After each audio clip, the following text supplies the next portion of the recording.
ဒီနေ့သင်ခန်းစာက future perfect tense နဲ့ future perfect continuous tense အကြောင်းကိုကျွန်တော်တို့လေ့လာကြည့်ကြမယ်เนาะအဲ့တော့ရှေ့မှာတော့က present perfect tense နဲ့ present perfect continuous tense ကိုသင်ခဲ့ပြီးပြီအဲ့ဒါအပြင် past perfect tense နဲ့ past perfect continuous tense ကိုလည်းပဲကျွန်တော်သင်ပြခဲ့ပြီးဖြစ်ပါတယ်အခုဒီနေ့ကျွန်တော်တို့သွားမှာက future perfect tense နဲ့ future perfect continuous tense အလွယ်ပြောရရင် future perfect tense ကဘာကိုပြောတာလဲဆိုတော့အနာဂတ်ကာလမှာပြီးစီးနေပြီးဖြစ်လိမ့်မယ့်ကိစ္စကို future perfect tense လို့ခေါ်တယ် For example ဥပမာမနက်ဖြန်ညနေ3နာရီကနေပြီးတော့6နာရီအထိရုပ်ရှင်ကျွန်တော်တို့ကြည့်ကြမယ်3နာရီကြာတဲ့ရုပ်ရှင်ပေါ့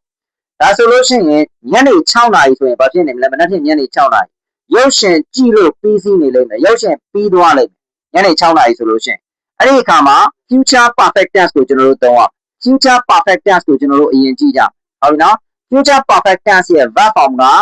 will have verb 3ကိုသုံးရမယ် will plus have plus verb 3ကိုသုံးရမယ်အလွယ်ပြောရင် will plus present perfect tense ကိုသုံးရဟုတ်ပြီနော် will က modal verb ဖြစ်တဲ့အတွက်သူ့နောက်မှာလိုက်တဲ့ verb တွေ verb 0ပဲဖြစ်ရမယ်ဒါကြောင့် present perfect ဆိုတဲ့နေရာမှာ has plus verb 3ကတော့မှန်တယ်ဒါပေမဲ့ has ကိုသုံးလို့မရဘူးအဲ့ဒီနေရာမှာဒီမှတ်ချက်ကလေးကိုကျွန်တော်တို့မှတ်ထားဖို့အတွက်သိအရေးကြီးတယ်အဲ့ဒါဘာလဲဆိုလို့ရှိရင် future perfect tense နဲ့ပတ်သက်ပြီးကျွန်တော်တို့မှတ်ရမယ့်အချက်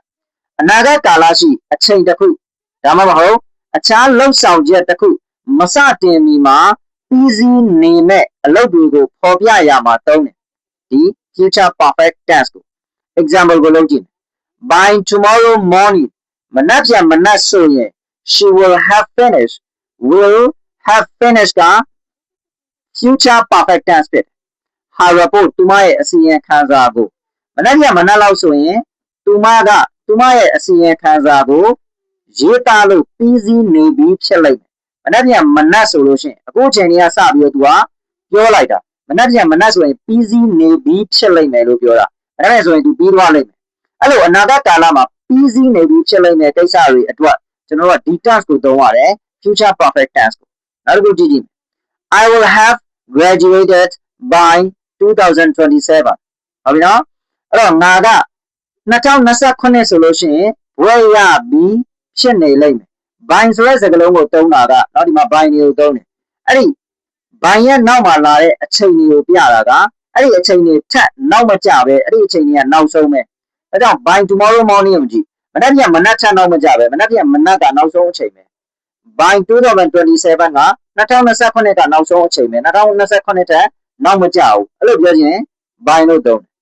Number 3 the film will have finished at 6 o'clock p.m. tomorrow evening အစောအဆက်ဦးဆုံးဗီဒီယိုအစမှာကျွန်တော်ပြောခဲ့တဲ့ဥပမာလေးအတိုင်းပဲရုပ်ရှင်ကမနက်ဖြန်ညနေ6နာရီ p.m. ဆိုလို့ရှိရင်ပြီးစီးနေပြီဖြစ်လိမ့်မယ်ဘာလို့လဲသူရုပ်ရှင်ကြည့်တာက3နာရီကနေ6နာရီအထိဖြစ်တဲ့အတွက်ကြောင့်ဘယ်မို့6နာရီရဲ့မတိုင်ခင်ကာလတစ်ခုကနေစလိုက်တာ6နာရီကနောက်ဆုံးပြီးရမယ့်အချိန်ဒါကြောင့်မနက်ဖြန်ညနေ6နာရီမှာရုပ်ရှင်ကပြီးနေပြီဖြစ်လိမ့်မယ်ဆိုတော့3နာရီကနေ6နာရီပြောကြည့်ရင်6နာရီကနောက်ဆုံးပြီးရမယ့်အချိန်ဖြစ်ဟုတ်ပြီနော်အခုကျွန်တော်တို့က future perfect continuous tense ကိုကျွန်တော်တို့လေ့လာကြည့်ကြ okay